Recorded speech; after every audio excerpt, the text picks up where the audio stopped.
ಉತ್ತರಾಖಂಡದ ಸಹಸ್ರಧಾರಾದಲ್ಲಿ ಮೇಘಸ್ಫೋಟ, ಜಲಪ್ರಳಯಕ್ಕೆ ಇಡೀ ಒಂದು ಉತ್ತರಾಖಂಡ ಮುಳುಗಿದೆ ಅಂತಾನೆ ಹೇಳ್ಬೋದು. ಉತ್ತರಾಖಂಡದ ಸಹಸ್ರಧಾರಾದಲ್ಲಿ ಮೇಘಸ್ಫೋಟ, ಜಲಪ್ರಳಯಕ್ಕೆ ಇಡೀ ಉತ್ತರಾಖಂಡ ಅತಂತ್ರವಾಗಿದೆ. ಹಿಮಾಲಯ ಪರ್ವತದಲ್ಲಿ ಅಲ್ಲೋಲ ಕಲ್ಲೋಲ, ಜಲಪ್ರಳಯಕ್ಕೆ ಇಡೀ ಉತ್ತರಾಖಂಡ ಅತಂತ್ರವಾಗಿದೆ. ಹಿಮಾಲಯ ಪರ್ವತದಲ್ಲಿ ಅಲ್ಲೋಲ ಕಲ್ಲೋಲ ಆಗಿದೆ. ಪ್ರಕೃತಿಯ ಒಂದು ಮುನಿಸಿಗೆ ಡೆಹ್ರಾಡೂನ್ ನಗರ ಗಡಗಡ ಅಂತ ನಡುಗಿದೆ. ಉಕ್ಕಿ ಹರಿದಂತ ತಮ್ಸಾ ನದಿ ಕೊಚ್ಚಿ ಹೋದ ಮನೆಗಳು. ಸಹಸ್ರಧಾರಾದಲ್ಲಿ ಭಾರೀ ಮಳೆಯಿಂದ ಈ ಒಂದು ಅವಾಂತರ ಸೃಷ್ಟಿಯಾಗಿದೆ. ಹೆಲಿಕಾಪ್ಟರ್ ಮೂಲಕ ಸಹಸ್ರಧಾರಾದಲ್ಲಿ ರಕ್ಷಣೆ ಕಾರ್ಯ ಕೂಡ ನಡೀತಾ ಇದೆ. ಎಸ್ಡಿಆರ್ಎಫ್ ಸ್ಥಳೀಯ ಪೊಲೀಸರಿಂದ ಕಾರ್ಯಾಚರಣೆ ನಡೆಸ್ತಾ ಇದ್ದಾರೆ. ಪುಟ್ಟ ರಾಜ್ಯಕ್ಕೆ ಪದೇ ಪದೇ ಎದುರಾಗ್ತಾ ಇದೆ ಜಲ ಆಪತ್ತು. ಭಾರೀ ಪ್ರವಾಹದಿಂದ ಕೊಚ್ಚಿ ಬಂದಂತಹ ಕೆಸರು ನೀರು. ಉತ್ತರಾಖಂಡದ ಸಹಸ್ರಧಾರಾದಲ್ಲಿ ಮೇಘಸ್ಫೋಟ, ಜಲಪ್ರಳಯಕ್ಕೆ ಇಡೀ ಉತ್ತರಾಖಂಡ ಅತಂತ್ರವಾಗಿದೆ. ಭಾರೀ ಪ್ರವಾಹದಿಂದ ಕೊಚ್ಚಿ ಬಂದಂತಹ ಕೆಸರು ನೀರು. ಈ ಜಲಪ್ರಳಯಕ್ಕೆ ಇಡೀ ಉತ್ತರಾಖಂಡ ಅತಂತ್ರವಾಗಿದೆ ಅಂತಾನೆ ಹೇಳ್ಬೋದು. ಹಿಮಾಲಯ ಪರ್ವತದಲ್ಲಿ ಅಲ್ಲೋಲ ಕಲ್ಲೋಲ ಸೃಷ್ಟಿಯಾಗಿದೆ. ತಮ್ಸಾ ನದಿ ಉಕ್ಕಿ ಹರಿದು ಮನೆಗಳೆಲ್ಲವೂ ಕೂಡ ಅಲ್ಲಿ ಕೊಚ್ಚಿ ಹೋಗಿದೆ.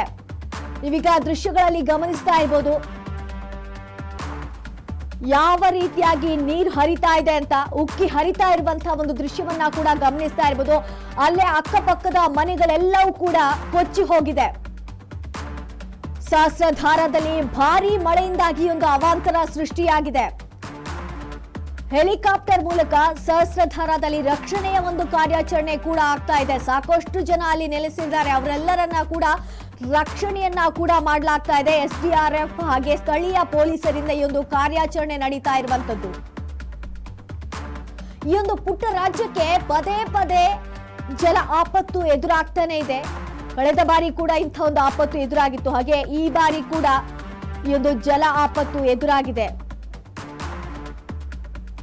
ನೀವೀಗ ದೃಶ್ಯಗಳಲ್ಲಿ ಗಮನಿಸ್ತಾ ಇರ್ಬೋದು ಅಲ್ಲಿ ಯಾವ ರೀತಿಯಾಗಿರುವಂತಹ ಪರಿಸ್ಥಿತಿ ನಿರ್ಮಾಣವಾಗಿದೆ ಅಂತ.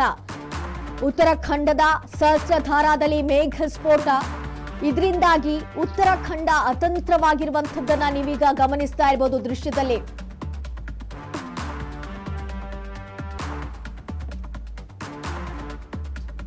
ಉತ್ತರಾಖಂಡದ ತಪಕೇಶ್ವರ ದೇವಸ್ಥಾನ ಜಲಾವೃತಗೊಂಡಿದೆ. ಬೆಳಗ್ಗೆ 5 ಗಂಟೆಯಿಂದ ನದಿಯಲ್ಲಿ ನೀರಿನ ಮಟ್ಟ ಏರಿಕೆಯಾಗಿದೆ. ತಪಕೇಶ್ವರ ದೇವಾಲಯದ ಆವರಣವು ಕೂಡ ಮುಳುಗಡೆಯಾಗಿದೆ. ಐತಿಹಾಸಿಕ ತಪಕೇಶ್ವರ ದೇವಾಲಯದ ಗರ್ಭಗುಡಿ ಮಾತ್ರ ಸುರಕ್ಷಿತವಾಗಿದೆ. ಆದ್ರೆ ಆ ದೇವಾಲಯದ ಆವರಣ ಎಲ್ಲವೂ ಕೂಡ ಮುಳುಗಡೆಯಾಗಿದೆ. ಗಂಟೆಗೆ 15 ಮಿಲಿಮೀಟರ್ಗಿಂತ ಹೆಚ್ಚಿನ ಮಳೆಯಾಗುವಂತಹ ಸಾಧ್ಯತೆ ಕೂಡ ಇದೆ.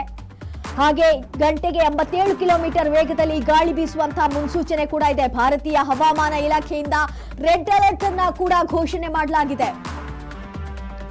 ಉತ್ತರಾಖಂಡದ ತಪಕೇಶ್ವರ ದೇವಸ್ಥಾನ ಜಲಾವೃತಗೊಂಡಿದೆ.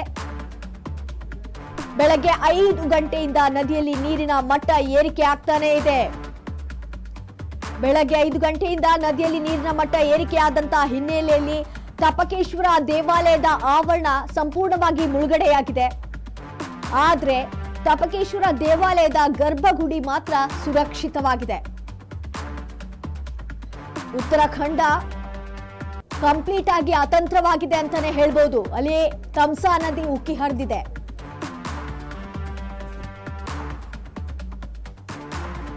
ತಪಕೇಶ್ವರ ದೇವಾಲಯದ ಆವರಣ ಎಲ್ಲವೂ ಕೂಡ ಮುಳುಗಡೆ ಆಗಿದೆ. ಆದ್ರೆ ಗರ್ಭಗುಡಿ ಮಾತ್ರ ಸುರಕ್ಷಿತವಾಗಿದೆ.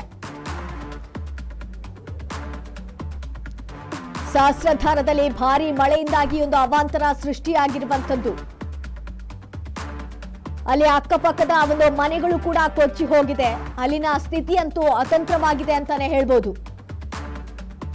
ಗಂಟೆಗೆ 87 ಕಿಲೋಮೀಟರ್ ವೇಗದಲ್ಲಿ ಗಾಳಿ ಬೀಸುವಂತಹ ಮುನ್ಸೂಚನೆಯನ್ನ ಕೂಡ ಹವಾಮಾನ ಇಲಾಖೆಯಿಂದ ತಿಳಿಸಲಾಗಿದೆ.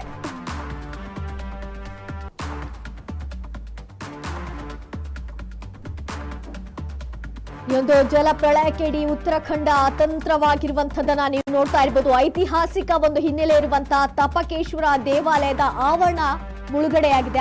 ಆದ್ರೆ ದೇವಾಲಯದ ಗರ್ಭಗುಡಿ ಮಾತ್ರ ಸುರಕ್ಷಿತವಾಗಿರುವಂತದ್ದನ್ನ ಈಗ ದೃಶ್ಯದಲ್ಲಿ ಗಮನಿಸ್ತಾ ಇರಬಹುದು. ಹಾಗೆ ಯಾವ ರೀತಿಯಾಗಿ ಆ ಒಂದು ನೀರು ಉಕ್ಕಿ ಹರಿತಾ ಇದೆ, ಅಲ್ಲಿ ಅಕ್ಕಪಕ್ಕದಲ್ಲಿರುವಂತಹ ಮನೆಗಳೆಲ್ಲವೂ ಕೂಡ ಕೊಚ್ಚಿ ಹೋಗ್ತಾ ಇದೆ. ಈ ಒಂದು ಪುಟ್ಟ ರಾಜ್ಯಕ್ಕೆ ಪದೇ ಪದೇ ಇಂಥ ಒಂದು ಜಲಕಂಟಕ ಎದುರಾಗ್ತಾನೆ ಇದೆ. ಬೆಳಗ್ಗೆ 5 ಗಂಟೆಯಿಂದ ನದಿಯಲ್ಲಿ ನೀರಿನ ಮಟ್ಟ ಏರಿಕೆ ಆಗ್ತಾ ಇದೆ.